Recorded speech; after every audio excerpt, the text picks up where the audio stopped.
සුබ උදෑසනක්. ස්වාධීන රූපවාහිනී සේවයත් කැලණි විශ්වවිද්‍යාලයත් ඒකාබද්ධව සංවිධානය කරන තක්ෂිලාව අධ්‍යාපනික වැඩසටහනේ තවත් එක් වැඩසටහනක් සඳහායි අද අපි සහභාගී වී සිටින්නේ. අදත් අපි සාකච්ඡා කිරීමට බලාපොරොත්තු වෙන්නේ ආර්ථික විද්‍යා විෂයට අදාළ විෂය කරුණු කිහිපයක්. අද අපේ සම්පත්දායකින් හැටියට සහභාගී වෙනවා කැලණි විශ්වවිද්‍යාලයේ ආර්ථික විද්‍යාංශයේ ජ්‍යෙෂ්ඨ කතිකාචාර්ය ආචාර්ය W.M. සේමසිංහ මහත්මයා, ඒ වගේම කැලණි විශ්වවිද්‍යාලයේ ක්‍රීඩා විද්‍යා ශාරීරික අධ්‍යාපන අධ්‍යනාංශයේ කතිකාචාර්ය නිලන්ත රාමනායක මහත්මයා. දරුවනි, අපි පසුගිය වැඩසටහනේදී සාකච්ඡා කරුවා ආර්ථික වර්ධනය සහ සංවර්ධනය. අපි අවසාන වශයෙන් වැඩසටහන නතර කරේ සංවර්ධනයේ මිනුම් පිළිබඳව කතා කරමින්. එතනදී අපි සංවර්ධනයේ සමස්ත මිනුම් හැටියට කතා කරා භෞතික ජීවන තත්ත්ව දර්ශකය. අද අපි සංවර්ධනයේ සමස්ත මිනුමක් හැටියට මානව සංවර්ධන දර්ශකය පිළිබඳව කතා කරන්නට අපේක්ෂා කරනවා. මම මුලින්ම ආචාර්ය සේමසිංහ මහත්මයාගෙන් අහන්න කැමති මානව සංවර්ධන දර්ශකය කියන්නේ මොකක්ද? මේකේ තියෙන වැදගත්කම කුමක්ද කියන එක පිළිබඳව. සංවර්ධනය මානව සංවර්ධන ප්‍රවේශය යටතේ විග්‍රහ කරනකොට අපි පහුගිය වැඩසටහනේදී සාකච්ඡා කරා මේ ශිෂ්‍යයන්ට මතක ඇති මානව සංවර්ධන ප්‍රවේශයට අනුව සංවර්ධනය කියලා කියන්නේ පුද්ගලයන්ට දිගු හා සෞඛ්‍ය සම්පන්න සහ නිර්මාණාත්මක ජීවිතයක් ගත කිරීමට හැකිවන පරිදිත්, ඒ වගේම ඔවුන් අගය කරන ඉලක්ක සපුරාගත හැකිවන පරිදිත් ඔවුන්ට පවත්නා අවස්ථාද ඔවුන්ට පවත්නා වර්ණයන්ද පුළුල් වීමේ තත්ත්වය තමයි අපි මානව සංවර්ධන ප්‍රවේශය යටතේ සංවර්ධනය කියලා දැක්වුවේ. එතකොට පුද්ගලයන්ට මෙන්න මේ කියන වර්ණයන් සහ අවස්ථාවන් අත්කර ගැනීමට හැකිවන පරිදි ඔවුන්ගේ හැකියාවන්, ඒ අවස්ථාවන් ලබා ගැනීමට ඔවුන්ගේ හැකියාවන් පුළුල් විය යුතුයි. එතකොට මානව සංවර්ධන ප්‍රවේශය යටතේ සංවර්ධනය කරා ළඟා වුණා කියන එක තහවුරු කිරීම සඳහා පුද්ගලයන්ට මූලික වශයෙන් හැකියාවන් 3ක් අත්කරගත හැකි විය යුතුයි කියලා සලකනවා. එකක්, පුද්ගලයන්ට දිගු හා සෞඛ්‍ය සම්පන්න ජීවිතයක් හිමිවීම, දැනුම ලබා ගැනීමට හැකිවීම සහ ශිෂ්ට සම්පන්න නැත්නම් යහපත් ජීවිතයක් ගත කිරීම සඳහා අවශ්‍ය වන සම්පත් වලට ප්‍රවිෂ්ඨ වීමේ හැකියාව. එතකොට මානව සංවර්ධන දර්ශකය ගණනය කිරීමේදී මෙන්න මේ කියන හැකියාවන් මන බැලීම කෙරෙහි තමයි අවධානය යොමු වෙලා තියෙන්නේ. මේ දර්ශකය ගණනය කරන්නේ එක්සත් ජාතීන්ගේ සංවර්ධන වැඩසටහන 1990 තමයි ප්‍රථම වරට මේ දර්ශකය ගණනය කෙරුවේ. එතකොට 2010 වර්ෂයේදී මේ දර්ශකය ගණනය කිරීමේ ක්‍රමයේ නැත්නම් දර්ශකය ගණනය කිරීම සඳහා යොදා ගන්නා සංරචකවල තරමක වෙනස් වීමක් දකින්න තියෙනවා. අපි බලමු මේ දර්ශකය ගණනය කිරීම සඳහා යොදා ගන්නා සංරචක මොනවද කියන එක පිළිබඳව. තිරේ දැන් මේ දරුවන්ට දකින්න පුළුවන්. ඒ මානව සංවර්ධන දර්ශකය ගණනය කිරීමේදී මාන 3ක් සැලකිල්ලට ගන්නවා. ඒ තමයි දිගු හා සෞඛ්‍ය සම්පන්න ජීවිතය, ඊට පස්සේ දැනුම, ඊට පස්සේ යහපත් ජීවන තත්ත්වය කියන මාන 3 තමයි අපි සැලකිල්ලට ගන්නේ මානව සංවර්ධන දර්ශකය ගණනය කිරීමේදී. එතකොට මේ දැනුම් මේ මාන 3 ප්‍රමාණීකරණය කිරීම සඳහා නිර්ණායක නැත්නම් දර්ශක 3ක් යොදා ගන්නවා. අතවශ්‍යම දර්ශක 3ක් යොදා ගන්නවා. එකක් තමයි දිගු හා සෞඛ්‍ය සම්පන්න ජීවිතය කියන මානය ප්‍රමාණීකරණය කිරීම සඳහා යොදාගන්නේ උපතේදී ආයු අපේක්ෂාව කියන මිනුම. ඊළඟට දැනුම කියන මානය ප්‍රමාණීකරණය කිරීම සඳහා යොදා ගන්නා නිර්ණායක නැත්නම් දර්ශකය වෙන්නේ 2010 වර්ෂයට ඉස්සරලා ඒ සඳහා මානයන් නිර්ණායක දෙකක් යොදාගත්තා.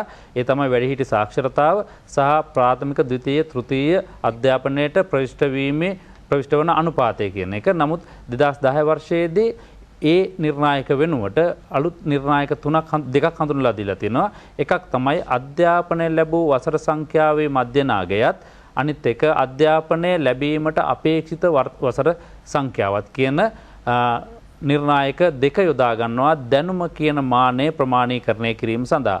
ඊළඟට යහපත් ජීවන තත්ත්වය නැත්නම් ශිෂ්ට සම්පන්න ජීවන තත්ත්වයක් කියන මානය ප්‍රමාණීකරණය කිරීම සඳහා මීට පෙර යොදාගත්තේ ක්‍රේශක්ති සාම්‍ය ඒක පුද්ගල දළ ජාතික නිෂ්පාදිතය. නමුත් 2010 වර්ෂයේ සිට ඒක පුද්ගල දළ ජාතික නිෂ්පාදිතය වෙනුවට ඒක පුද්ගල දළ ජාතික ආදායම කියන මිනුම යොදා ගන්නවා.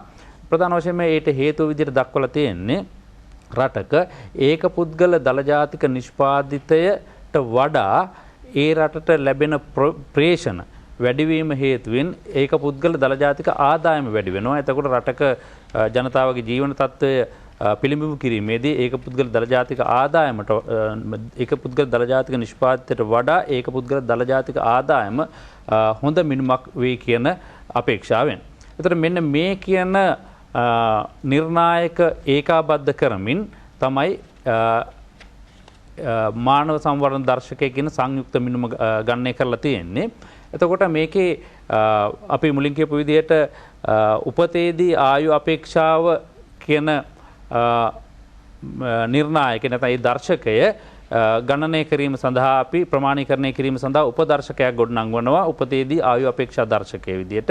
ඒ වගේම දැනුම ප්‍රමාණීකරණය කිරීම සඳහා යොදා ගන්න අපි අර මුලින් කියපු අධ්‍යාපන ලබන මධ්‍යම වර්ෂ ගන්න සහ අපේක්ෂිත වර්ෂ ගන්න කියන නිර්ණායක දෙක ඒකාබද්ධ කරලා අධ්‍යාපන උපදර්ශකයේ ගොඩනංවලා තියෙනවා. ඒ වගේම ක්‍රේශක්ති සාමයට ගලපන ලද ඒක පුද්ගල දළ ජාතික ආදායම කියන මිනුම නැතයි මිනුම යොදාගෙන අපි ඒක පුද්ගල දළ ජාතික ආදායම් උපදර්ශකයේ ගොඩනංවලා තියෙනවා. ඒතර මේ විදිහට උපදර්ශක ගොඩනැංවීම සඳහා ප්‍රධාන වශයෙන්ම තුඩු දෙන්නේ අපි දන්නවා මේ එක් නිර්ණායක ගත්තාම ඒවා එකිනෙකට වෙනස් අගයන් එන්නේ. උපතේදී ආයු අපේක්ෂාව වර්ෂවලින් එනවා.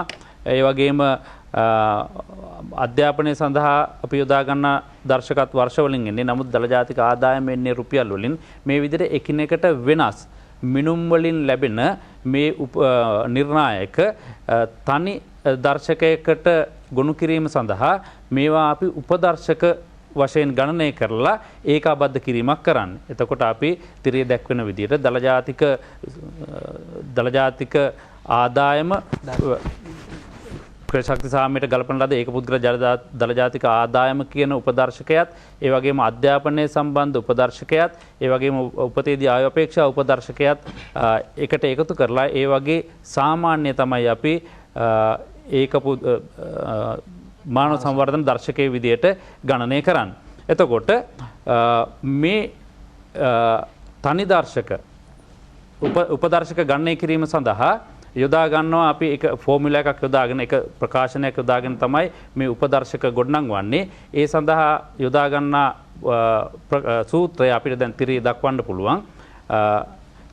එක් උපදර්ශකය මම අර මුලින් පැහැදිලි කරපු විදිහට අධ්‍යාපන උපදර්ශකය, උපතේදී ආයු අපේක්ෂා උපදර්ශකය, දළ ජාතික ආදායම් උපදර්ශකය කියන උපදර්ශක තුන ගොඩනැංවීම සඳහා යොදාගන්නේ මේ තිරේ දිස්වන සූත්‍රය නැත්නම් ප්‍රකාශනය. ඒ අනුව ඒ දර්ශකයේ සැබෑයගේ නැත්නම් සත්‍යයගේ අඩු කරනවා ඒ දර්ශකයේ අවමාගයෙන්.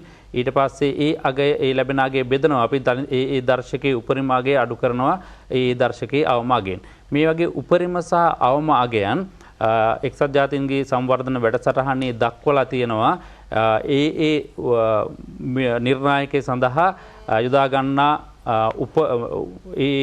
නිර්ණායක සඳහා යොදා ගන්න උපරිම සහ අවම අගයන් මොනවද කියන එක අපිට තිරේ දැන් දක්වන්න පුළුවන්. ඒ උපරිම සහ අවම අගයන් වෙන්නේ මොනවද කියන එක. එතකොට මේ දැන් තිරේ දිස්වෙන්නේ ඒ නිර්ණායක සඳහා යොදා ගන්නා උපරිම සහ අවම අගයන්. ඒතර ලෝකයේ සියලුම රටවල් සැලකිල්ලට අරගෙන ඒ දර්ශකය ගත හැකි උපරිම සහ අවම අගයන් පිළිබඳව සැලකිල්ලට ගනිමින් මේ උපරිම සහ අවම අගය නිර්ණය කරලා තියෙනවා. ඒතර මේ උපරිම සහ අවම අගය යොදාගෙන අපිට පුළුවන් මානව සංවර්ධන දර්ශකය හා සම්බන්ධ උපදර්ශක ගණනය කරන්න. ඒ උපදර්ශක ගණනය කරුවෙන් පස්සේ අපි තිරේ මීට ඉස්සලා දක්වපු විදිහට ඒ උපදර්ශකවල සාමාන්‍ය අපි ගන්නවා ඒ රටේ මානව සංවර්ධන දර්ශකයේ අගයේ විදිහට. හොඳයි මම හිතන්නේ මානව සංවර්ධන දර්ශකයේ පිළිබඳව අපේ ආචාර්ය සේමසිංහ මහත්මයා දීර්ඝ විස්තරයක් කරා. දැන් අපි මේ සංවර්ධනය ගැන කතා කරනකොට රාමනායක මහත්මයා අපිට හුඟක් වෙලාවට සංවර්ධනය වන රටවල් තමයි වැදගත් වෙන්නේ. සංවර්ධන රටවල් වන රටවල් වල තියෙන ආවේනික ලක්ෂණ දිහා බලපුවම අපිට ඒ ආවේනික ලක්ෂණත් එක්ක ඇයි අපි මේ සංවර්ධනය කරා යන ගමනේදී පසුගාමී වෙලා තියෙන කෙනෙක් අපිට සාකච්ඡා කරන්න සිද්ධ වෙනවා. අපි බලමු මොනවද සංවර්ධනය වන රටවලට තියෙන ආවේනික ලක්ෂණ කියලා. මෙතන මහාචාර්යතුමනි අර අපි සංවර්ධනය වෙමින් පවතින රටක් කොහොම අපි කොයි තැනද ඉන්නේ කියන කාරණේත් දරුවන්ට වැදගත් වේවි. මම දරුවන්ට තිරේ බලා ගන්න පුළුවන් මම මේ ඔබට මේ උපුටාගෙන තියෙන්නේ මානව සංවර්ධන වාර්තාවේදී මානව සංවර්ධන වාර්තාවේ මුද්‍රිත පිටපතකින් ලබාගත් මම කියන්නේ පිටපතක් තමයි මෙතන තියෙන්නේ. ඔබට තිරේ බලා ගන්න පුළුවන් නම් ශ්‍රී ලංකාවේ ස්ථානය ගත්තොත් 91 වන ස්ථානය. එතකොට අගේ විදිහට දක්වලා තියෙන්නේ 0.65 අපේ ආචාර්ය සේමසිංහ මහතා පැහැදිලි කරපු විදිහට. මේක තමයි ශ්‍රී ලංකාවේ තත්ත්වය. එතකොට මේකෙදි කාණ්ඩ 4ක් යටතේ කතා කරනවා. ඉතා ඉහළ සංවර්ධනයක් නෝර්වේ, ඕස්ට්‍රේලියා, නවසීලන්තය, එක්සත් ජනපදය, ඊට අමතරව අයර්ලන්ඩ්. මේ වගේ තමයි පළවෙනි 5 අපි දක්වන්න පුළුවන්. එතකොට මුල්ම කාලේදී එක කාණ්ඩ 3ක් යටතේ දැක්වේ. අද වෙද්දී ඉතා ඉහළ සහ ඉහළ කියන කාණ්ඩයක් ගන්නවා. එතකොට අපි අයත් වෙන්නේ ශ්‍රී ලංකාව අයත් වෙන්නේ මධ්‍යම කාණ්ඩයට. 91 වන ස්ථානය. මම හිතන්නේ මේක තමයි අපේ වර්තමාන තත්ත්වය. මහාචාර්යතුමගේ ප්‍රශ්නෙට අපි යමු වෙනවා නම් සංවර්ධන රටවලටම ආවේනික විච ලක්ෂණ ගණනාවක් තියෙනවා. මම හිතන්නේ දරුවන්ට තිරේ බලා ගන්න පුළුවන්. පහළ ජීවන මට්ටම, ඒ කියන්නේ ඉහළ ආර්ථික වර්ධන මට්ටමක් නොමැති වීම නිසාම අඩු ජීවන මට්ටමක් තියෙනවා. ඵලදායීතාවයේ පහළ මට්ටමක පැවතීම. ඒ කියන්නේ නිෂ්පාදන සාධකවල සහ නිෂ්පාදන කාර්යයේ ඵලදායීතාවයේ පහළ මට්ටමක පවතිනවා. ඉහළ ජනගහන වර්ධන වේගය සහ ඉහළ යැපුම් අනුපාතිකය. මේ සංවර්ධන වෙමින් පවතින රටවල තියෙන ලොකුම අභියෝගයක් තමයි මේ ජනගහන වර්ධන වේගය. ඉහළ ජනගහන වර්ධන වේගයක් නිසාම ඉහළ යැපුම් අනුපාතිකයක් ආර්ථිකය තුළ හට ගන්න පුළුවන්.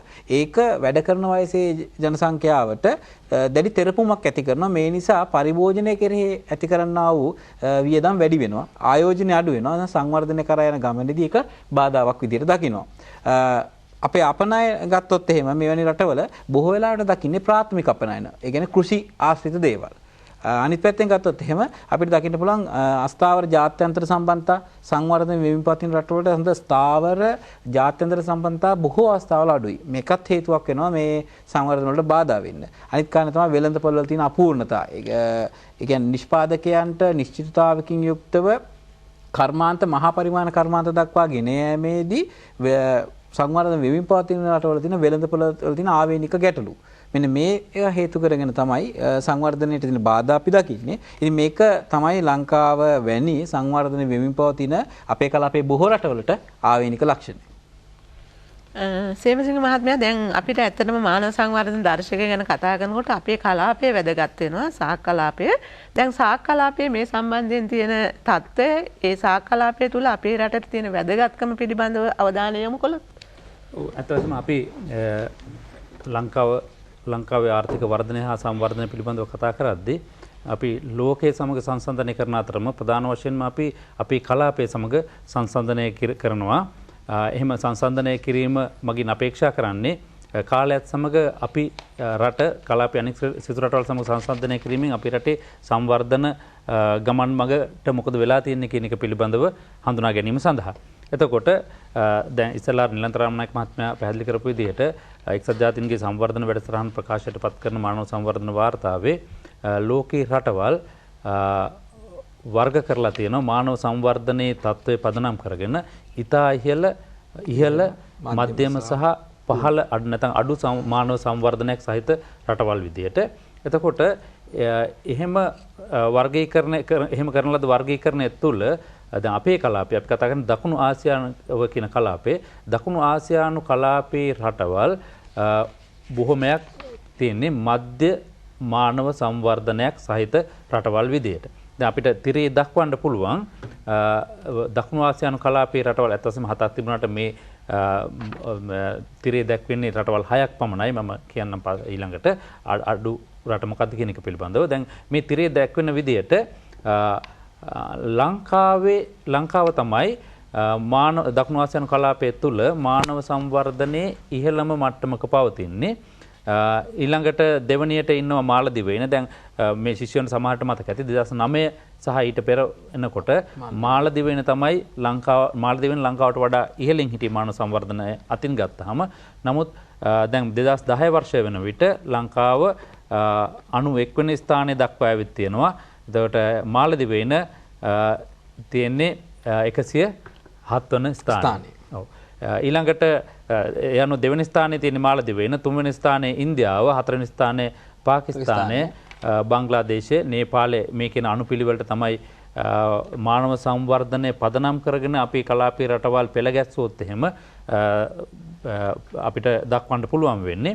එතන මේ ලයිස්තුවෙන් දකුණු ආසියානු කලාපයේ අනෙක් රටවල භූතානය මගහැරිලා තියෙනවා. ඇත්ත වශයෙන්ම 2009 වර්ෂය වෙනතෙක් භූතානය මේ ලයිස්තුව තුළ තිබුණා. නමුත් 2010 වර්ෂය වන විට කුමන හේතුවක් මත හෝ භූතානයේ මානව සංවර්ධන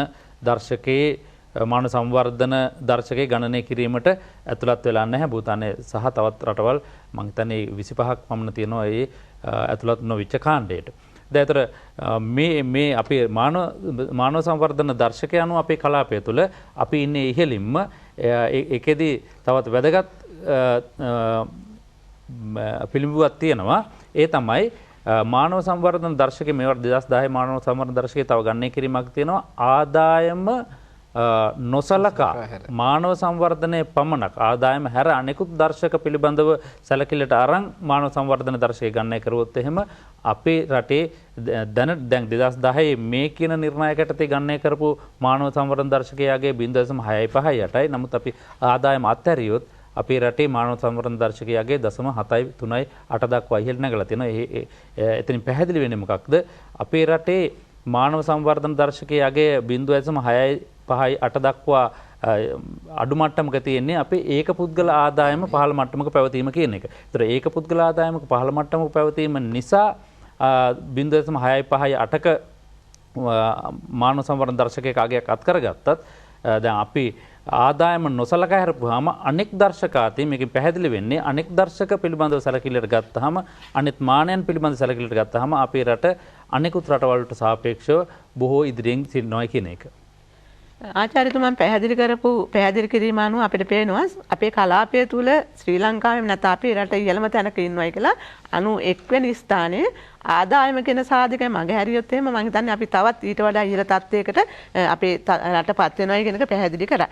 දැන් නිලන්ත රාමනායක මහත්මයා දැන් සංවර්ධනය ගැන අපිට කතා කරනකොට සංවර්ධනයේ ප්‍රාදේශීය විෂමතාවයනුත් දකින්නට ලැබෙනවා. ඔබතුමා කොහොමද මේ ප්‍රාදේශීය විෂමතාවයන් පැහැදිලි කරන්නේ? කොයි වගේ තත්ත්වයක්ද ඒ සම්බන්ධයෙන් තියෙන කෙනෙක් අපිට පුළුවන් ද පැහැදිලි කරන්න? මම හිතන්නේ අපේ ආචාර්ය සේමසිංහ මහතා අතුතනින්ම ආරම්භ කළොත් මේ කලාපයේ අපි ඉස්සරහින් ඉන්නවා. මම හිතන්නේ ඒක කතාන් ලංකාවට පොදු නැත්නම් සමහර දර්ශකයක් විදිහට සාමූහික දර්ශකයක් විදිහට. අධ්‍යාපනය කතා කරන්නේ අපේ ඌව පළාත බස්නාහිර පළාත එහෙම නැතුව ලංකාව විදිහට සලකලා. ඉතින් මෙහි යම් අඩුපාඩුවක් මම හිතන්නේ ඒක තමයි මානව සංවර්ධන දර්ශකයේ තියෙන ඌනතාවයක් විදිහට අපි දැක්කේ. සමහර අගයක් විදිහට ඒ කියන්නේ ඇග්‍රිගේට් මේ වැලියු එකක් ලබා දුන්නාට ඒකේ රටක් අභ්‍යන්තරයේ පවතින විෂමතාවයන් හඳුනා ගන්න බෑ මේකට. එතකොට මේක සඳහා එක්සත් ජාතීන්ගේ සංවර්ධන වැඩසටහනම සහභාගී වෙන්නේ නැහැ. ඒ නිසා මම හිතන්නේ මේ සඳහා ශ්‍රී ලංකා මහ බැංකුව මැදිහත්වීමක් කළා තියෙනවා. මම හිතන්නේ මහජනතුමගේ ප්‍රශ්නෙට අපි ඍජුවම මම හිතන්නේ සංඛ්‍යා දත්තත් එක්කම කතා කරනවා නම් අපිට දැක ගන්න පුළුවන් තීරේ අපේ පළාත් අනුව දලදේශීය නිෂ්පාදනයේට ඒ පළාතේ දායකත්වය. නිෂ්පාදනය කියලා කියන මෙතනදී ආදායම රටේ ආදායම ඒ ආදායමෙන් මේ 2008 බැංකු වාර්තාවෙන් උපුටාගත්ත දත්තයක් 50.1ක්.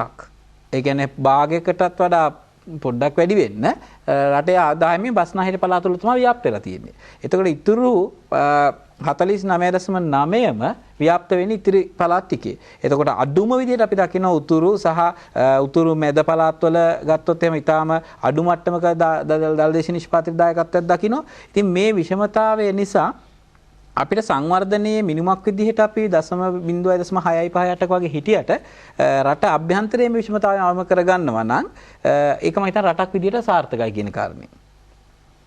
දැන් අර බස්නාහිර පළාත දලදේශීය නිෂ්පාදිතයට භාගයක්ම හරි අඩකට දායක වෙනවා කියන අදහස් එන්නේ රටේ ආර්ථික ක්‍රියාවලින් හරි අඩක්ම සංකේතනය වෙලා තියෙන බස්නාහිර පළාතට.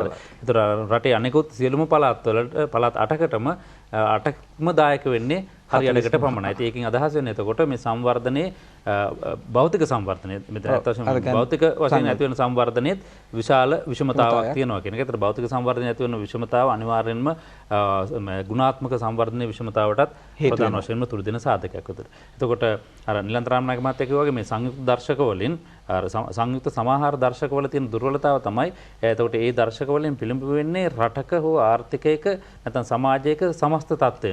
නමුත් ඒ මගින් නිරූපණය වෙන්නේ නැහැ ඒ අභ්‍යන්තරයේ තියෙන ඇතුළත තියෙන විචලනය මොකක්ද කියන එක. ඉතින් ලංකාවේ ඒ විදිහට ලංකාවේ සංවර්ධනයේ පවතින මේ කියන විචලනය නැත්නම් සංවර්ධනයේ පවතින වෙනස්කම් ප්‍රාදේශීය විෂමතාවන් පිළිබිඹු කිරීම සඳහා නැත්නම් ඒක මැන දැක්වීම සඳහා දර්ශකයක් විදිහට ශ්‍රී ලංකා සෞභාග්‍ය දර්ශකයේ ගොඩනංවලා තියෙනවා. ඔව් මම හිතන්නේ මේ ආචාර්යතුමනි අපිට අර ශ්‍රී මහ බැංකුව තමයි මැදිහත් වෙලා 2008 වසරේදී මේක සකස් කරලා තියෙන්නේ. මෙතනින් ඇත්තටම අපේක්ෂා කරේ අර අභියෝගය ජය ගන්නවා කියන එක. ප්‍රාදේශීය විෂමතාවයන් දර්ශකයේ තුළට ඇතුළත් කරලා පළාත් බදව මේක ගණනය කරා. පළාත් වශයෙන්. එතකොට සෞභාග්‍ය දර්ශකයේ මම හිතන්නේ ඔබට දැක ගන්න පුළුවන් තිරේ අර ප්‍රධාන දර්ශක තුන මානව සංවර්ධන දර්ශකයේ තුනෙන් බෙදලා ගත්තම සමාන බර තැබීමක් තිබ්බා. අර ආර්ථික කියන සාධකය අයින් කරම අපේ අධ්‍යාපනය සහ සෞඛ්‍ය පෝෂණ හොඳ මට්ටමක තියෙනවා. ඉතින් ඒ නිසා සමාන බර තැබීම කියන දුර්වලතාවයත් ඉවත් කරලා අපිට දකින්න පුළුවන් තිරේ ආර්ථික හා ව්‍යාපාරික පරිසරයට 30%යි බර තීලා තියෙන්නේ. යහ ජීවිතයේ පැවැත්ම ජන ජීවිතයේ යහ පැවැත්ම කියන කාරණේට 45%ක බර තැබීමක් කරලා තියෙනවා. මම හිතන්නේ යහ පැවැත්ම කියන එක අරුත් ගැන්වෙන්නේ සෞඛ්‍ය අධ්‍යාපනය ධනය කියන කාරණාත් එක්ක. සමාජ යටිතල පහසුකම් වලට 25%. ඒතොර විෂම බර තැබීමක් තුළ සංවර්ධනය හොඳින් අරුත් ගැන්වෙනවා. මානව සංවර්ධනයේ යනු ආර්ථිකමය හුදු ආර්ථික සාධක පමණක් නොවේ, සෞඛ්‍ය සාධක මේ ජීවිතයේ යහපැවැත්ම පමණක්ම නොවේ, යටිතල පහසුකම් පමණක්ම නොවේ. ඒ නිසා එහි වඩා වැදගත්තාවයට මේ ප්‍රමුඛතාවයක් ලබා දීලා මේ දර්ශකය ගන්න කළා තියෙනවා. දරුවන්ට තිරේ බලා ගන්න පුළුවන්. මම 2008 මහ බැංකුව වාර්තාවේදී ඉදිරිපත් කරා පළාත් අනුව එම දර්ශකයේ අගය කොහොමද තියෙන්නේ කියලා. අර විෂමතාවයේ යම් යම් වෙනස්කම් අපිට මේකේ දකින්න පුළුවන්. වැඩිම දර්ශකයේ ඉහළම අගයක් වාර්තා කරලා තියෙන්නේ බස්නාහිර පළාත. එතකොට අඩුම අගයක් විදිහට අපිට මෙහිදී දකින්න පුළුවන් වෙනවා උතුරු පළාත විදිහට 43.6ක් මේ 2007 වෙනකොට.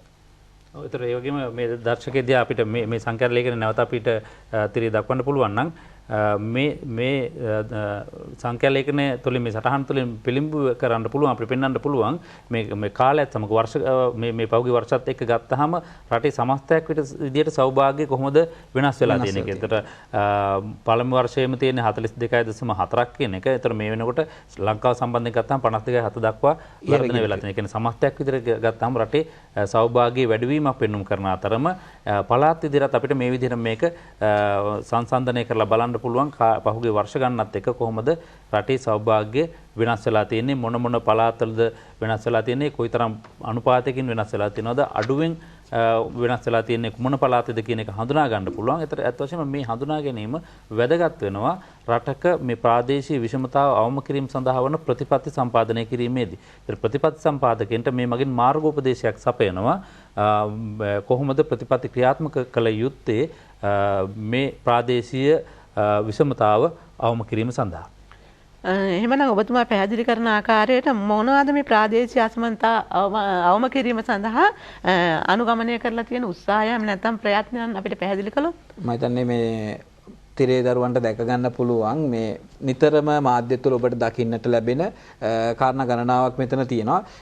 සමහරවිට ප්‍රදේශයේ නම් වලින්ම මේක තියෙනවා. වයඹ උදානය, පුදුම් වෙල්ලස්ස, ගම නැගුම, මග නැමුව, ජාතික සවිය, රන්දොර ව්‍යාපෘති, යටිතල පහසුකම් සංවර්ධනය සඳහා රජයෙන් ගෙන ආපු හොඳ ව්‍යාපෘතියක්, නැගෙනහිර නවෝදය ආයෝජන දින ගැනීම සඳහා කර්මාන්ත 300 වැඩසටහන. දැන් මෑත ඉතිහාසයේ අපි මේ දැනගත්තා සංවර්ධනය උදෙසාම ප්‍රාදේශීය අංශය දිනු කරන ප්‍රාදේශීය සංවර්ධන බැංකු පිහිටෙව්ව සංවර්ධන රුහුණු සංවර්ධන බැංකුව, සබරගමු සංවර්ධන බැංකුව, ලංකාපුත්‍ර සංවර්ධන බැංකුව මීට අමතරව ආයෝජන කලාප පවා කොළඹ කේන්ද්‍ර කර බස්නාහිර පළාත කේන්ද්‍ර කරන තිබ්බ ආයෝජන කලාප දැන් ක්‍රමානුකූලව ටිකක් ගම් වලට ගෙනියන්න ඒගොල්ලෝ උත්සාහයක් ගන්නවා. ඉතින් මේ හැම ප්‍රයත්නයකම අදහස අර අපි මුලින් හඳුනාගත්ත සංවර්ධනයේ ප්‍රාදේශීය ශුන්‍යතාව ඉවත් කිරීමයි.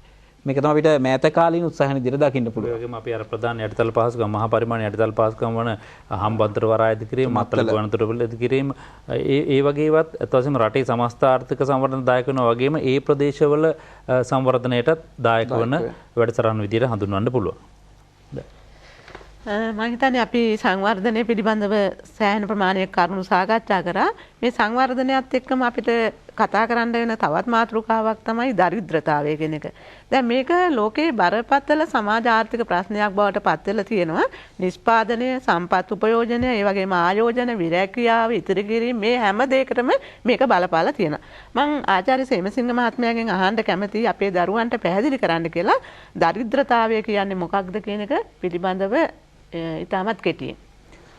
ඔව් අතවශයෙන්ම දරිද්‍රතාව කියන සංකල්පය සංවර්ධනයේ පැත්ත බලවම සංවර්ධනයේ ප්‍රතිවිරුද්ධ තත්ත්වය තමයි තත්ත්වය පිළිඹු කරන එක නිදර්ශනයක් තමයි දරිද්‍රතාවය කියලා කියන්නේ. සංවර්ධනයේ අර්ථ දැක්වීම සංකීර්ණ වුණා වගේම තමයි දරිද්‍රතාව කියන එක අර්ථ දැක්වීමත් දරිද්‍රතාව කියන සංකල්පය අර්ථ දැක්වීමත් ඉතාමත්ම සංකීර්ණ කාර්යයක්. මොකද දරිද්‍රතාව කියන එක පුද්ගලයාගෙන් පුද්ගලයාට, සමාජයෙන් සමාජයට, රටින් රටට, කලාපෙන් කලාපයට ඒ විතරක් නෙවෙයි කාලෙන් කාලයට වෙනස් වෙනවා. එකම රට තුළ වුණත් එකම පුද්ගලයෙක් සම්බන්ධයෙන් සැලකිල්ලට ගත්තත් කාලෙන් කාලයට මේ සංකල්පය වෙනස් වෙනවා. ඒ වගේම මේකට තුඩු දෙන සාධකත් කාලෙන් කාලයට වෙනස් වෙනවා. ඉතින් මේක ඇත්ත වශයෙන්ම දරිද්‍රතාව කියන්නේ ගතික සංකල්පයක්. ඉතින් මේ ගතික සංකල්පය අර්ථ දැක්වීම ගතික සංකල්පය සඳහා ස්ථිතික අර්ථ දැක්වීමක් ලබා දීම තරම් පහසු කාර්යයක් නෙවෙයි. මෙන්න මේ දරිද්‍රතාවයේ තියෙන ගතිකත්වයේ හේතුවෙන් දරිද්‍රතාව අර්ථ දැක්වීම සඳහා විවිධ පුද්ගලයන්, විවිධ ආයතන, විවිධ නිර්වචන සපයලා තියෙනවා. ඊට දරිද්‍රතාව තුඩු දෙන සාධක පදනම් කරගෙන සමහර විට දරිද්‍රතාවයේ ලක්ෂණ පදනම් කරගෙන, සමහර විට දරිද්‍රතාවයේ ප්‍රතිවිපාක පදනම් කරගෙන විවිධ නිර්වචන සපයලා තියෙනවා. එතකොට ඉතින් මේ කියන නිර්වචන සියල්ලම සැලකිල්ලට අරගෙන අපි පොදුවේ සරල නිර්වචනයක් දුන්නොත් එහෙම දරිද්‍රතාවට අපිට තිරේ දක්වන්න පුළුවන් ඒ සම්බන්ධයෙන් වන නිර්වචනයක්. මේ නිර්වචන වලින් පොදුවේ අදහස් වෙන්නේ සමාජයේ පිළිගත් අවම ජීවන මට්ටමක් පවත්වා ගැනීම සඳහා අවශ්‍ය සාධකවල නැත්නම් ඒ මූලික අවශ්‍යතාවලට ප්‍රවිෂ්ඨ වීම සඳහා ප්‍රමාණවත් ආදායමක් නොමැති පුද්ගලයෝ දිලින්දන් විදිහට අපිට අර්ථ දක්වන්න පුළුවන්. එතකොට දැන් දරිද්‍රතාවයේ ඒ කියන ආදායම පදනම් කරගෙන අපි දරිද්‍රතාවය අර්ථ දක්වනවා වගේම ඉන් එහාට ගිය තවත් පුළුල් අර්ථ දැක්වීම් ගණනාවක් මේ ශිෂ්‍යයන්ට ඉගෙන ගන්න ලැබිලා ඇති මීට පෙරත්. දැන් උදාහරණයක් විදිහට අපි කියනවා එක්සත් ජාතීන්ගේ සංවර්ධන වැඩසටහන දරිද්‍රතාවයේ මානව දරිද්‍රතාව කියන සංකල්පය පදනම් කරගෙන විස්තර කරන්නේ. අපි පසුවට සාකච්ඡා කරන මානව දරිද්‍රතාව කියන සංකල්පය. ඒ වගේම වඩාත් ප්‍රචලිත වඩාත් මේ එක්සත් ජාතීන්ගේ සංවර්ධන වැඩසටහන වගේම ලෝක බැංකුවේ වැඩසටහන් වලට පවා පාදක කරගන්න වඩාත් පුළුල් නිර්වචනයක් විදිහට සැලකෙන්නේ අමාත්‍යාංශයේ capability approach කියන අපි හැකියා ප්‍රවේශය. ඒතර මේ ප්‍රවේශය අපි අර මුලින් කතා කරපු ආදායම මත පදනම් කරගත් අර්ථ දැක්වීමට වඩා ඉතා පුළුල් වෙච්ච මිනිස් ජීවිතයේ බොහෝ අංශ ප්‍රමාණීකරණය කළ හැකි වගේම ප්‍රමාණීකරණය කළ නොහැකි බොහෝ අංශ ආවරණය වෙන ප්‍රවේශයක්. ඉතින් මේ විදිහට දරිද්‍රතාවය අත්වශයෙන්ම තනි නිර්වචනයකින් විස්තර කිරීම අපහසු වුණත් අපි මේ අපස උසස් පෙළ සාධාරණ ශිෂ්‍යයන් වගේම අපි සාමාන්‍යයෙන් ප්‍රතිපත්ති සම්පාදනයේදී පවා බොහෝ විට උපයෝගී කරගන්නේ ආදායම මත පදනම් කරගන්න අර්ථ දැක්වීම. එතකොට පුද්ගලයන්ට සමාජය පිළිගත් අවම ජීවන මට්ටමක් පවත්වා ගැනීම සඳහා අවශ්‍ය වන මූලික සම්පත්වල නැත්නම් මූලික අවශ්‍යතා සපුරා ගැනීමට ප්‍රමාණවත් ආදායමක් නොමැති පුද්ගලයන් අපි දිලිඳු පුද්ගලයන් විදියට අර්ථ දක්වනවා. එතකොට මේ අපි පසුවට සාකච්ඡා කරනවා මේ ආදායම් මට්ටම තමයි අපි දරිද්‍රතා රේඛාව දරිද්‍රතා ඉම කියන සංකල්පයෙන් හඳුන්වන්නේ. අපි පසුව ඒ පිළිබඳව සාකච්ඡා කරමු. දැන් ඊළඟට අපි බලමු ඊළඟට මේ දරිද්‍රතාවයට බලපාන සාධක මොනවද කියන එක පිළිබඳව. දැන් අත් වශයෙන්ම දරිද්‍රතාව අර්ථ දැක්වීම පදනම් වෙන්නේ බොහෝ විට දරිද්‍රතාවයට බලපාන සාධකත් පදනම් කරගෙන. ඉතින් ඒ සාධක දරිද්‍රතාවයට බලපාන සාධක ඒ පුද්ගලයාගෙන් පුද්ගලයාට සමාජයෙන් සමාජයට රටින් රටට වෙනස් වෙනවා.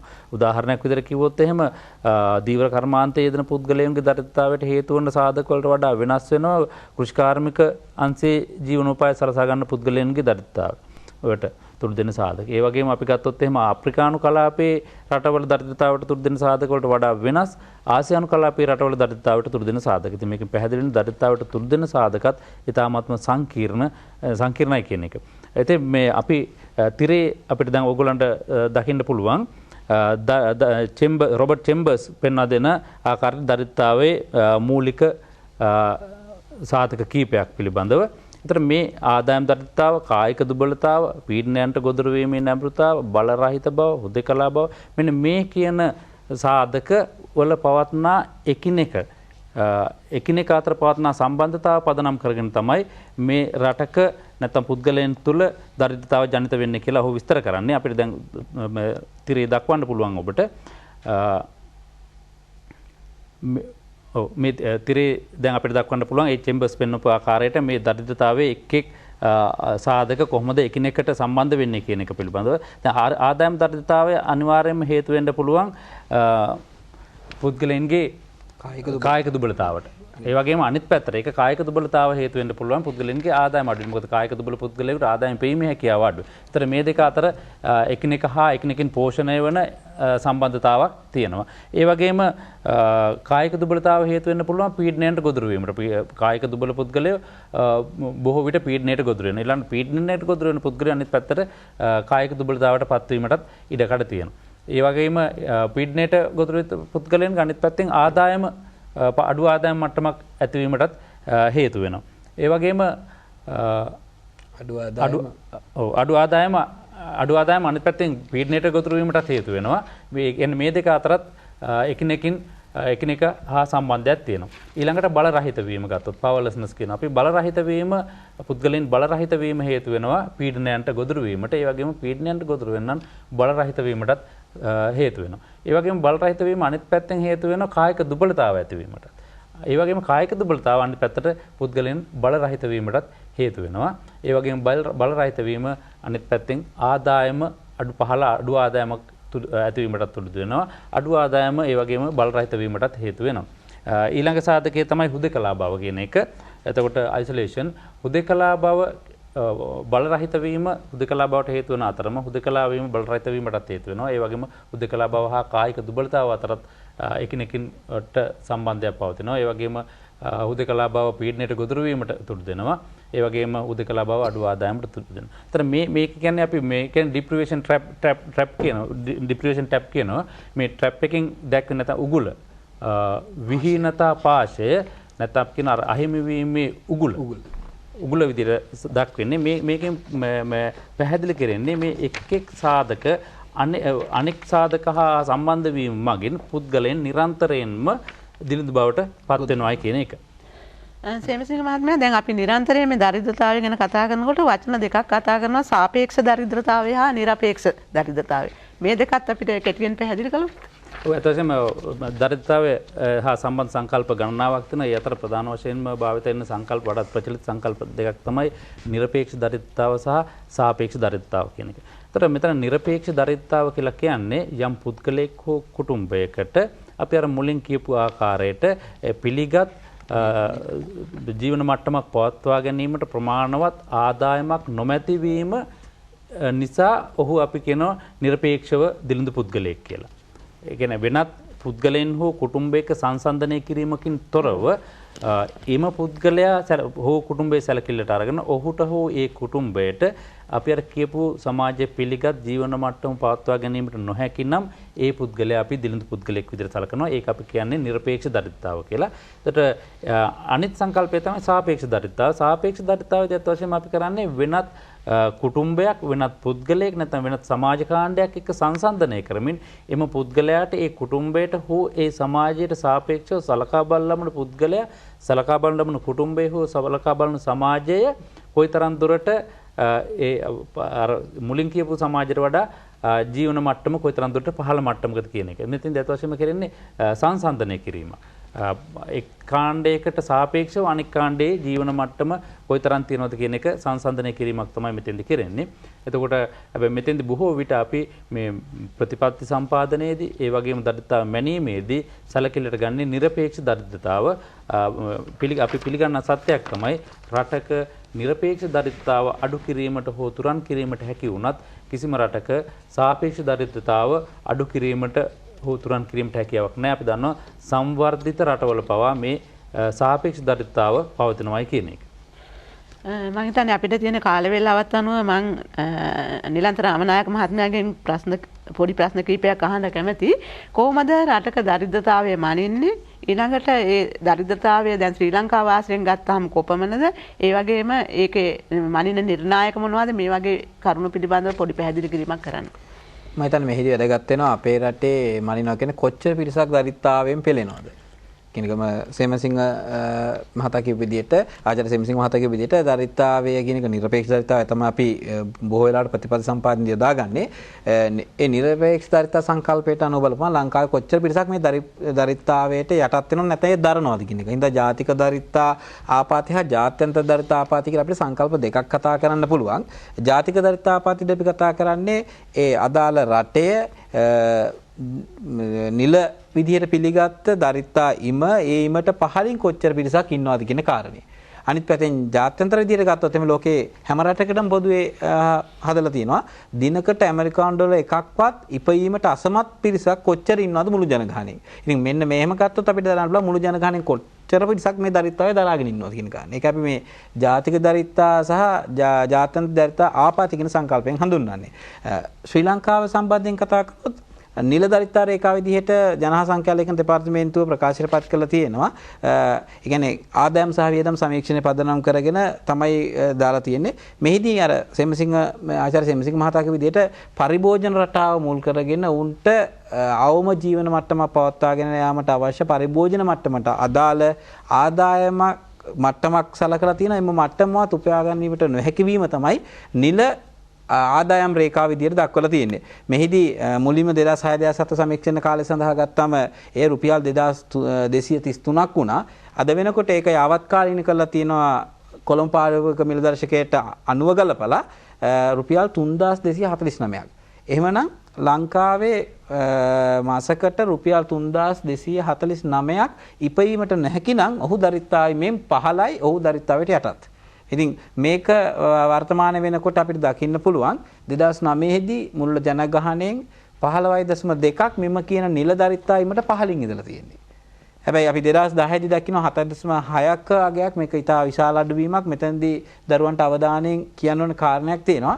ජනහා සංඛ්‍යා ලේඛන දෙපාර්තමේන්තුවේ ගෘහ ඒකක ආදාය වියදම් සමීක්ෂණයේ මුල්ම කාර්තුවේ දත්ත මත පදනම්ම තමයි මේක මහ බැංකුව වාර්තාව ප්‍රකාශයටපත් කරලා තියෙන්නේ. ඒ නිසා මේ වඩාත් දරුවන්ට මෙවර විභාගයේදී භාවිතා කරන වලට යෝග්‍යයි 2009 පදනම් කරගෙන 15.2ක දරිද්‍රතාවයක් ඉන්නවා කියන කාරණේ. මම හිතන්නේ ඒ සමගම අපිට පැන නැගෙන ප්‍රශ්නයක් තමයි දුප්පත් බව දන්නා නම් එහෙම දරිද්‍ර බව දන්නා නම් කොච්චරකින් අපි දරිද්‍රයිද කියන කාරණේ කෙනෙකුට. එන කොච්චරකින් අපි ඒ කියන්නේ මේ දරිද්‍රතාවේ ඉවත් වෙන්න මට කොච්චර මුදලක් ඕනේද කියන කාරණේ. එතකොට ඔබට තේරෙනවා 3249ක් නම් 3200 නම් ඉන්නේ රුපියල් 49කම අධිකමක් තියෙනවා. අන්න ඒක තමයි අපි මෙතනදී කතා කරන්නේ කොපමණ ප්‍රමාණයකින් දරිද්‍රද කියන කාරණේ. මේක සංකල්පයක් විදිහට ගත්තොත් ඒකට දරිද්‍රතා අන්තරය කියලා අපි අදහස් කරනවා. නිල දරිද්‍රතා රේඛාවේ තියෙන අගයට වඩා කොපමණ පහලකින්ද මේ දරිද්‍රතාවයට යටත් වෙන පුද්ගලයන් ඉන්නේ කියන කාරණේක අපිට ගණනය කරන්න පුළුවන් නම් අපි ඒකට කියනවා දරිද්‍රතා අන්තරය කියලා. ඉතින් මේකෙන් අදහස් කරන්නේ මෙන්න මේ ප්‍රමාණය ඉහළ දන්වා ගන්න පුළුවන් නම් රටේ ප්‍රතිපත්ති සම්පාදකයන්ට දරිද්‍රතාවයෙන් පෙළෙන ජන සංඛ්‍යාව අඩු කරගන්න පුළුවන්. මේක තවදුරටත් මේ සංවර්ධනය කරොත් එහෙම අන්තර්දරිද්‍රතා දර්ශකයක් ගණනගෙන කරන්න පුළුවන්.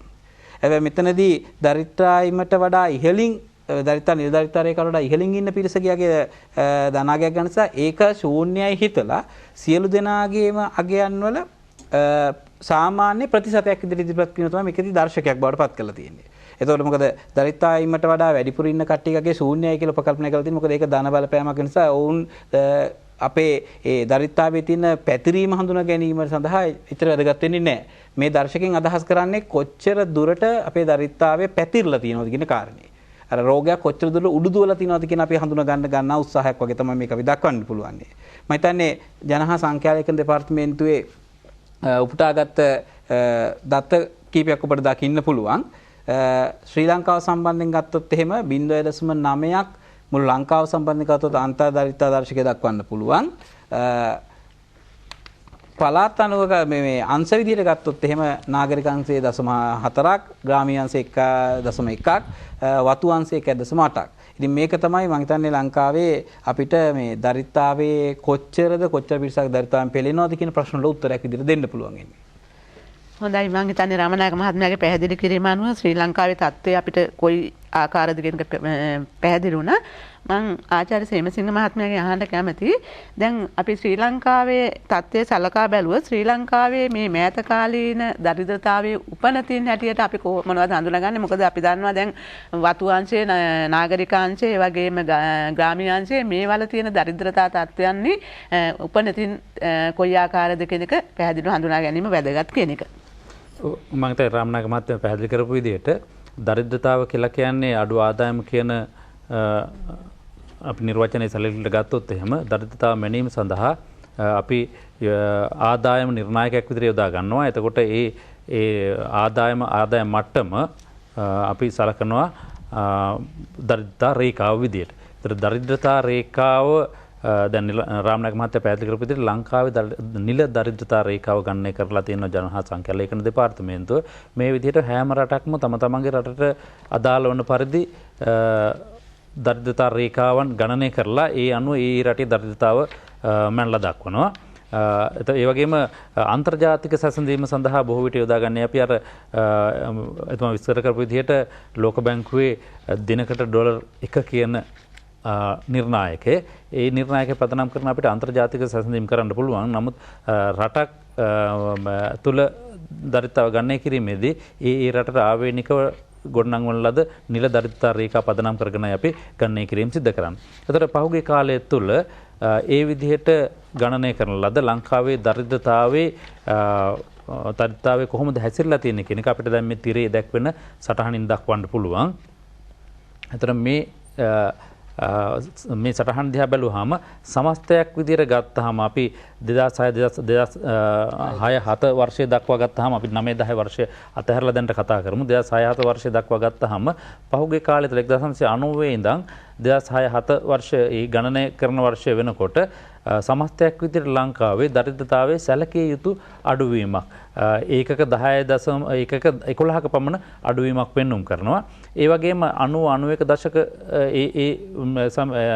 ගණනය කිරීම අවස්ථාව වෙනකොට ලංකාවේ දරිද්‍රතාවයේ වැඩිම දරිද්‍රතා බරක් පැවතුනේ ග්‍රාමීය අංශයේ, ඊළඟට වතු අංශයේ අඩුම දරිද්‍රතා බරක් පැවතුනේ නාගරික අංශයේ. නමුත් මෙන්න මේ සංයුතිය ක්‍රමයෙන් වෙනස් වෙනවා 95-96 වෙනකොට එතෙක් ග්‍රාමීය අංශය වැඩි දරිද්‍රතා බරක් පැවතුනත් 95-96 ගණනය කිරීම වෙනකොට වැඩිම දරිද්‍රතාවක් පවතින්නේ වතු අංශය. ඒතර වතු ජනගහණයෙන් 38%ක්. හැබැයි මේ පුද්ගලයන් විදිහට ගත්තොත් පුද්ගලයන් සංඛ්‍යාව අඩු වෙන්න පුළුවන්.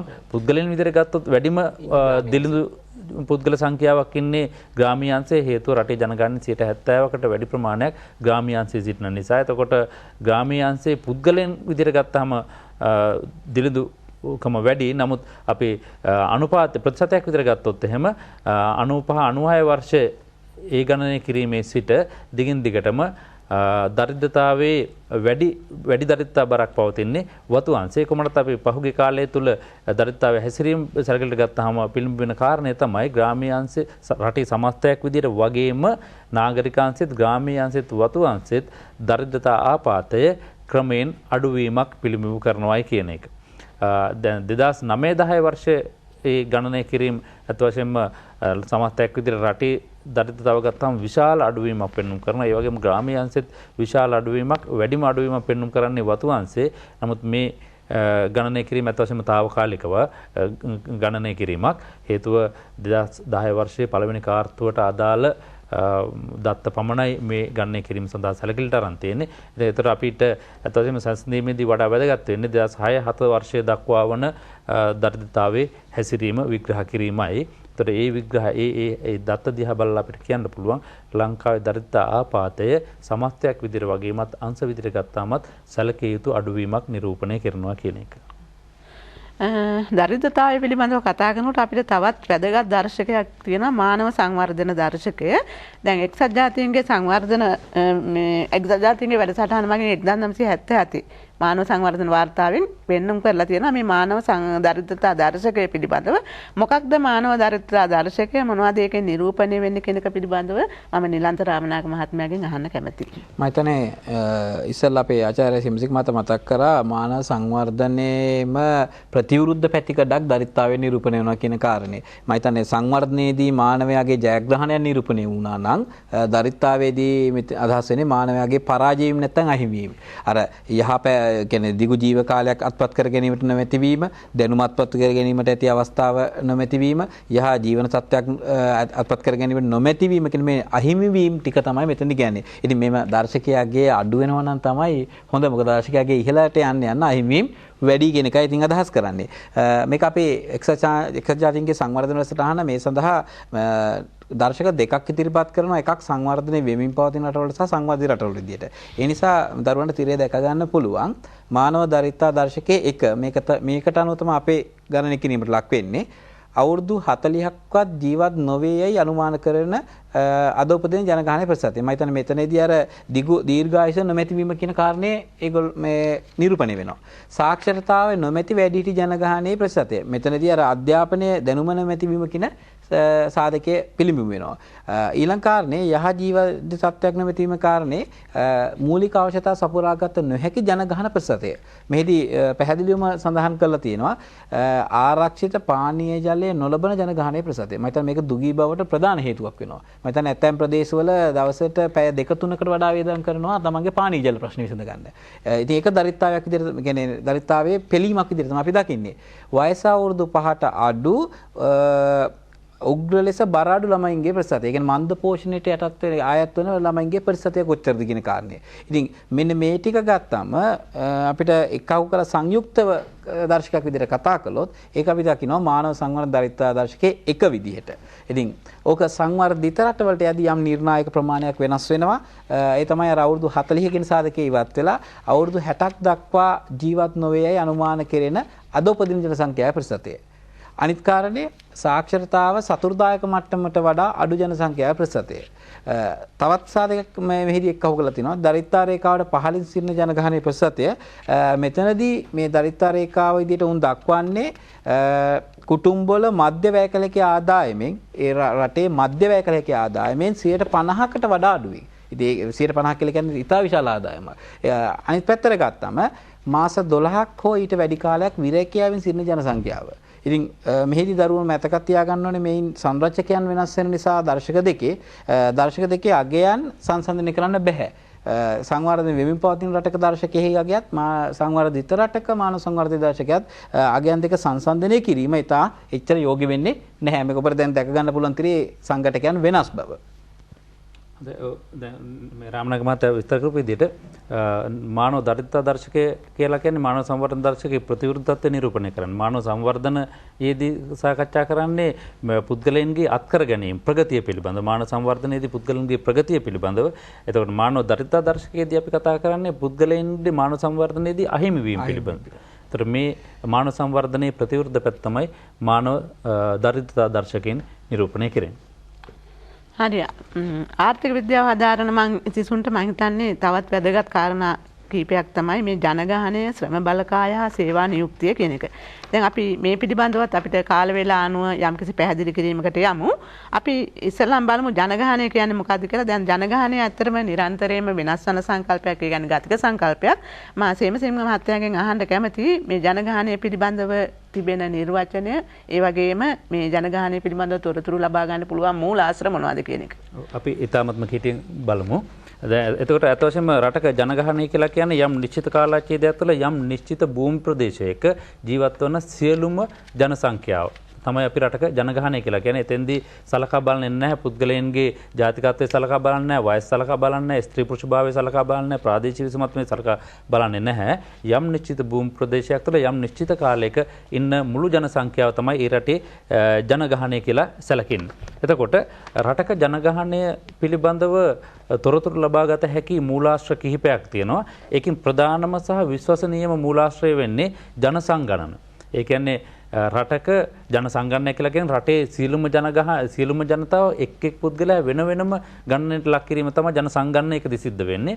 ඒතර ජාත්‍යන්තර පිළිගැනීම තමයි ජන සංගණනයක් පැවැත්විය යුත්තේ බිඳුවෙන් හෝ එකෙන් අවසන් වන වර්ෂයකදී කියන එක. ලංකාවේ සාමාන්‍යයෙන් කරන්නේ එකෙන් අවසන් වන වර්ෂයකදී ජන සංගණනය කිරීම. දැන් අපි දන්නවා 2011 වර්ෂයේදී ලංකාවේ සමස්ත ලංකාව පුරාම ජන සංගණනයක් සිද්ධ වෙනවා. ඒකෙදී රටේ ඉන්න සියලුම ජනතාවගේ ප්‍රමාණය ඔවුන්ගේ ස්ත්‍රී පුරුෂ භාවය කියන සියලුම දේවල් අපි සැලකිල්ලට ගන්නවා. ශ්‍රී ලංකාවේ ජන සංගණනය පැවැත්වීමේ බලධාරියා වෙන්නේ ජනලේඛන හා සංඛ්‍යාලේඛන දෙපාර්තමේන්තුව. ඊළඟට අනිත් තව මූලාශ්‍රය තමයි ජීවලේඛන කියන එක. දැන් අපි දන්නවා බොහෝ විට ලංකාවේ මේ ජීවලේඛන යම් තරමක් දුරට අනිත් සංවර්ධනය වෙමින් රටවල් එක්ක සාපේක්ෂව ගත්තාම ලංකාවේ ජීවලේඛන යම් තරමක් දුරට ටිකක් විධිමත් ඒ වගේම විශ්වසනීයයි. මොකද අපි දන්නවා අපේ රටේ පුද්ගලයන්ගේ උපතේ සිට මේ යම් දක්වා වන ප්‍රධාන සිදුවීම් අනිවාර්යයෙන්ම ලේඛනගත කරනවා. උපත ඒ වගේම විවාහය ඒ වගේම මරණය කියන ප්‍රධාන සිදුවීම් ලංකාවේ ඉතාමත්ම සාර්ථකව ලේඛනගත කරනවා. අනෙකුත් සංවර්ධනයෙන් පවතින රටවලට සාපේක්ෂව ලංකාවේ මේ ජීව ලේඛන මගින් ලැබෙන තොරතුරු විශ්වසනීයයි. ඊළඟට නියැදි සමීක්ෂණ. හැම රටක්ම සංගණනය පවත්වන්නේ සාමාන්‍ය වර්ෂ 10කට සැරයක්. ඒතර ඒ කාලයේ අතරතුර, ඒ වර්ෂ 10 අතරතුර ජනගහනය ඇතිවන වෙනස් වීම ගණනය කිරීම සඳහා බොහෝ විට රටවල් කරන්නේ නියැදි සමීක්ෂණ පවත්වන එක. එතකොට සංගහණයෙන් තෝරා ගන්න යම් ඒක ප්‍රමාණයක් පදනම් කරගෙන ජනගහනයේ රටේ ජනගහනය පිළිබඳ ඇස්තමේන්තු ලබා ගැනීම තමයි නියැදි සමීක්ෂණ වලින් කරන්නේ. ඊළඟට තවත් මූලාශ්‍රය තමයි අන්තර්ජාතික සංක්‍රමණ වාර්තා. ඒතර අන්තර්ජාතික සංක්‍රමණ වාර්තා වලින් රටේ ජනගහනය කොයිතරම් දුරට පිටට සංක්‍රමණය වෙලා තියෙනවද, කොයිතරම් දුරට රට තුළට සංක්‍රමණය වෙලා තියෙනවද කියන එක පිළිබඳව තොරතුරු ලබා දෙනවා. ඒතර ලංකාවෙත් අත්වශයෙන්ම මේ වාර්තා බොහෝ විට අනිත් රටවල් වගේම ලංකාවෙත් දැන් අපි ගුවන් තොටුපොළ හරහා පිටට යන සහ ගුවන් තොටුපොළ හරහා ලංකාවට එන පුද්ගලයන් සහ ඔවුන්ගේ බොහෝ තොරතුරු වාර්තාගත කරනවා. ඉතින් මේකත් එක මූලාශ්‍රයක් ජනගහනය පිළිබඳ තොරතුරු ලබා දෙන. ඊළඟට අන්තර්ජාතික ප්‍රකාශන. ඒතර මෙන්න මේ කියන මූලාශ්‍ර තමයි ප්‍රධාන වශයෙන්ම රටක ජනගහනය පිළිබඳව තොරතුරු ලබා දෙන ප්‍රධාන මූලාශ්‍ර විදියට සැලකෙන්නේ. සේමසිංහ මහත්තයා ඔය සමගම පැහැදිලි කළොත් දැන් ජනගහනයත් එක්ක යන තව වචනයක් තමයි ශ්‍රම බලකාය. මොකද්ද ශ්‍රම බලකාය? කොයි වගේ පිරිසක්ද මේකට අයිති වෙන්නේ කියන එක පිළිබඳව? ඔව් අත් වශයෙන්ම යම් නිශ්චිත උපරිම හෝ අවම වයස් සීමාවකට යටත් යම් නිශ්චිත උපරිම හෝ අවම වයස් සීමාවක සිටින ආර්ථිකමය කටයුත්තක් සඳහා වැටුපක් හෝ වෙනත් ප්‍රතිලාභයක් අපේක්ෂාවෙන් දායක වන පුද්ගලයන් සංඛ්‍යාව දල වශයෙන් අපි ශ්‍රම බලකාය විදිහට සලකනවා. ඒතර යම් නිශ්චිත වයස් සීමා උපරිම සහ අවම වයස් සීමාවක් තුල සිටින ඒ වගේම ආර්ථික කටයුත්තකට වැටුපක් හෝ වෙනත් ප්‍රතිලාභයක් අපේක්ෂාවෙන් දායක වන හෝ දායක වීමට කැමැත්තෙන් සිටින පුද්ගලයන්ගේ සංඛ්‍යාව තමයි ශ්‍රම බලකාය විදිහට සැලකෙන්නේ. දැන් ලංකාව සම්බන්ධයෙන් ගත්තොත් ලංකාවේ නම් අවම සීමාව පහළ සීමාව ශ්‍රම බලකාය ගණනය කිරීමේ පහළ සීමාව විදිහට සැලකෙන්නේ අවුරුදු 10. ඉහළ සීමාවක ලංකාවේ සැලකෙන්නේ නැහැ. නමුත් සමහර රටවල ඉහළ සීමාව අවුරුදු 60 65 විදිහට සැලකෙනවා. පහළ සීමාව අවුරුදු 15 10 15 විදිහට සැලකෙනවා. එතකොට ඇත්ත වශයෙන්ම මෙන්න මේ කාණ්ඩය තමයි අපි ආර්ථික වශයෙන් ක්‍රියාකාරී ජන සංඛ්‍යාව කියලා සැලකෙන්නේ. රටක ආර්ථික වශයෙන් ක්‍රියාකාරී ජන සංඛ්‍යාව කියලා සැලකෙන්නේ මෙන්න මේ කියන ජන සංඛ්‍යාවමයි. එතකොට මෙන්න මේ කියන වයස් ව්‍යුහයට වයස් සීමාවට ඇතුළත් නොවන පුද්ගලයන් ඒ වගේම පූර්ණ කාලීනව අධ්‍යාපනයේ නිරත වෙන්නන් ඒ වගේම පූජ්‍ය පක්ෂේ ගෘහණියන් බෙලහීන පුද්ගලයන් ආබාධිත පුද්ගලයන් කියන කට්ටිය ශ්‍රම බලකායෙන් බැහැර වෙනවා. මේ කට්ටිය අපි කියනවා ආර්ථික වශයෙන් ක්‍රියාකාරී නොවන ජන සංඛ්‍යාව කියලා. මම හිතන්නේ අපිට નિયમિત කාල සීමාව අවසන් වෙන්න යන්නේ. අපි අද සාකච්ඡා කරා මානව සංවර්ධන දර්ශකය, ඒ වගේම ඊට පස්සේ අපි කතා කරා ජනගහනය, ශ්‍රම බලකාය, ඒ වගේම අපි කතා කරා දරිද්‍රතාවය. මේ ආදී කරුණු රාශියක්. නැවතත් දවසක තවත් වැඩසටහනකින් ඔබ හමු වන බලාපොරොත්තුවෙන් අපි අදට නවතිනවා. ඔබ සැමට සුබ දවසක්.